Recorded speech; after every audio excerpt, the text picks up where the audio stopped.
আছেন? তো আজ আমরা যাচ্ছি বেলডাঙা কার্তিক পুজোতে। আগের ভিডিওতে আপনারা দেখেছেন যে আমরা পুজো প্রস্তুতিতে গেছিলাম, শোভাযাত্রার ওখানে নরনারায়ণ সেবা ছিল, সেখানে আমরা গেছিলাম। আজ আমরা যাচ্ছি বেলডাঙার পুজো পরিক্রমা করতে। আপনারাও দেখুন, আনন্দ উপভোগ করুন, আর ভিডিওটি কেমন লাগলো জানাবেন। আমি এখনো রেডি হইনি, সবে স্নান করে এলাম, এরপর রেডি হব। তো রেডি হয়ে একবার আপনাদের সঙ্গে দেখা করছি। চলো, ঝটপট রেডি হয়ে আমরা বেরিয়ে গেছি আমাদের প্রথম ঠাকুর মাড্ডা কৃষ্ণ সঙ্গের গণেশটিকে দেখতে।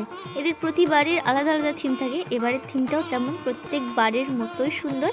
এবারের থিমে দেখলাম একদিকে মহাদেবের মাথা এবং অন্যদিকে বিষ্ণুর মাথা এবং মাঝে গণেশ, শিল্পী মহাদেব। তারপর মাড্ডা সাথী সঙ্গ, এখানেও শিল্পী মহাদেব, আর এদের ভৈরব প্রতিবারই একই রকম হয়। তারপর মাড্ডা জটাধারী সঙ্গ, শিল্পী অরূপ ঘোষ। দেন আমরা চলে গেছিলাম মাড্ডা 23 কলোনি জিৎ সংঘ নাগরাজ বাবা, শিল্পী আকাশ দাস। এবারের এদের বিশেষ আকর্ষণ 14টি হাত, যেটি খুবই সুন্দর। তারপর ঘোষপাড়া শিবদুর্গা, এবং তারপরে আমরা গেছি ঘোষপাড়া চিতাবাঘ সংঘ ভূতনাথ দেখতে, শিল্পী মধুসূদন মিস্ত্রি। আর এদের ভূতনাথ সত্যি ভূতনাথই লাগছিল। পাশের ভূতগুলোকে দেখুন আপনারা, কত সুন্দর লাগছে।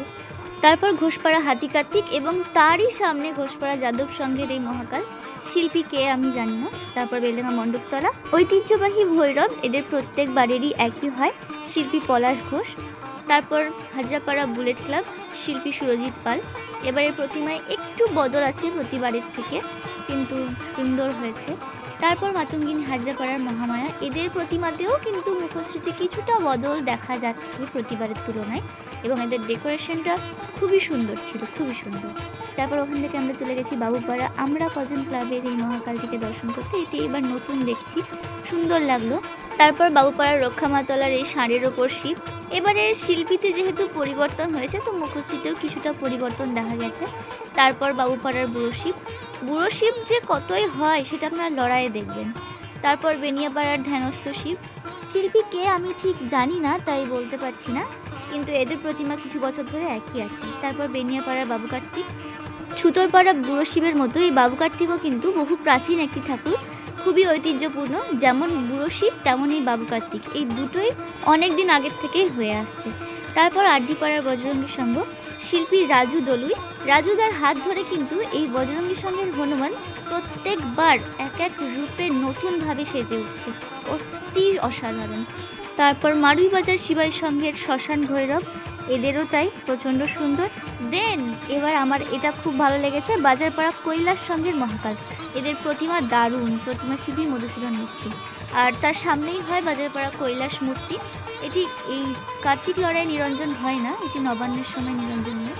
তারপর আমাদের জনকল্যাণের মা লক্ষ্মী, শিল্পী প্রতিবারের মতো এবারও মহাদেবী, কিন্তু এই প্রতিমাটি এত মিষ্টি আর এত সুন্দর হয়।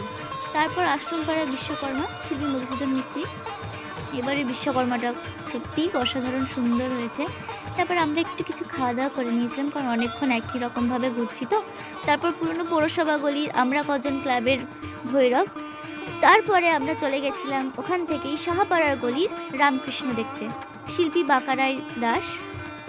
এদেরও তাই প্রত্যেকবারেরই একই রকম হয় ঠাকুরটি, আর এত মনোমুগ্ধকর যে থাকলে মনে হয় তাকিয়েই থাকি, খুবই সুন্দর।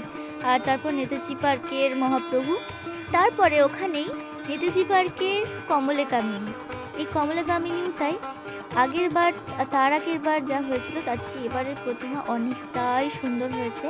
এই প্রতিমা বছর বছর সুন্দরই হয়, কিন্তু এবার আরও সুন্দর লাগছে। আর আমি মোড়ের ঠাকুরটা দেখতে পাইনি, কারণ প্রচণ্ড ভিড় ছিল। আর সামনে হচ্ছে শাঁখারিপাড়া বালক সংঘের গণেশ। আর আপনারা শুধু ভিড়টা দেখুন, এই ভিড়ের মধ্যে আমরা আটকে গেছি, যার জন্য আমরা অনেক ঠাকুরই দেখতে পাইনি, কারণ সামনে 3টে গাড়ি আটকে গেছিল। তারপর সোনাপট্টি অগ্রদীপ সংঘের ঠাকুর, ওই যে বললাম ভিড়ে আটকে গেছি, তাই নেমে দেখতে পারিনি। ওখান থেকে আমরা চলে গেছিলাম গোলতলা ভৈরব দেখে একদম চ্যাটার্জিপাড়ার রাজকার্তিক। বিগত 2 বছর থেকে এদের প্রতিমাও খুবই সুন্দর করছে। তারপর তিলিপাড়া ভৈরব। আর বুড়ো শিবতলায় এসে তো আমার একদম মাথায় হাত পড়ে যায় যে এত মানুষ উপোস করেছে যে তাদের জায়গা দেওয়া যাচ্ছে না। গোটা রাস্তা জুড়ে বসার পরেও অনেকটা জায়গার এখনও দরকার, অনেকেই দাঁড়িয়ে আছে। ঠাকুর তো দর্শন করা গেল না, কারণ প্রচণ্ডই ভিড়। তারপর আমরা ওখান থেকে চলে আসি তাঁতিপাড়া মা সরস্বতীকে দর্শন করতে। এখানকার শিল্পী সুরজিৎ পাল।